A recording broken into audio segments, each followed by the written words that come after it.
ভোটের আগের দিন রাতে দেখা যায় রাত জেগে থাকে, 4টা 5টা পর্যন্ত অপেক্ষা করে। প্রার্থীদের থেকে দেখা যায় ঘরের মধ্যে যদি রাতের বেলা টোকা দেয়, ভিতর থেকে বলে আমরা 10 জন, বলে কিনা? এটার পরিবর্তন হইতে হবে। আপনাদের এখানে গত বছর আসছি, এই বছর আসছি, তবে এই বছর আমরা সাংগঠনিক একটা ভিত্তির মধ্য দিয়ে যাচ্ছি। আমরা প্রত্যেকটা উপজেলাতে যাচ্ছি। এতক্ষণ পর্যন্ত বাংলাদেশে বিদ্যমান সমস্যা নিয়ে কথা হয়েছে। এই সমস্যা এগুলা থাকবে, এগুলা আছে, ছিল, কিন্তু ভবিষ্যতে থাকবে না।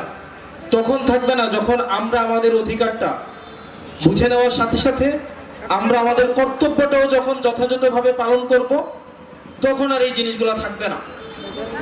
আমরা নেতা ভোট চুরি করে, রাস্তার কার্পেট চুরি করে, গম চুরি করে, টিন চুরি করে, ঘুষ খায়, সবই চুরি করে, কিন্তু ভোটারদের মধ্যে একটা বড় একটা অংশ আছে যারা ভোটের আগের দিন রাতে ভোটটা চুরি করে, আছে না?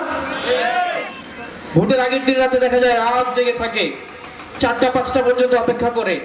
প্রার্থীদের থেকে দেখা যায় ঘরের মধ্যে যদি রাতের বেলা টোকা দেয়, ভিতর থেকে বলে আমরা 10 জন, বলে কিনা? এটার পরিবর্তন হইতে হবে এবং আমরা আমাদের কর্তব্য সম্পর্কে সচেতন হইতে হবে। আমরা এই জায়গাগুলো যদি আমরা সাংগঠনিকভাবে মজবুত হই, প্রত্যেকটা উপজেলায়, প্রত্যেকটা ওয়ার্ডে, প্রত্যেকটা ইউনিয়নে আমাদের এনসিপির সাংগঠনিক কমিটিগুলোকে বিস্তৃত করতে হবে। একই সাথে সাথে এই লড়াই থেকে আপনারা জানেন মাহমুদা সুলতানা রিমি আন্দোলন থেকে কাজ করে যাচ্ছে।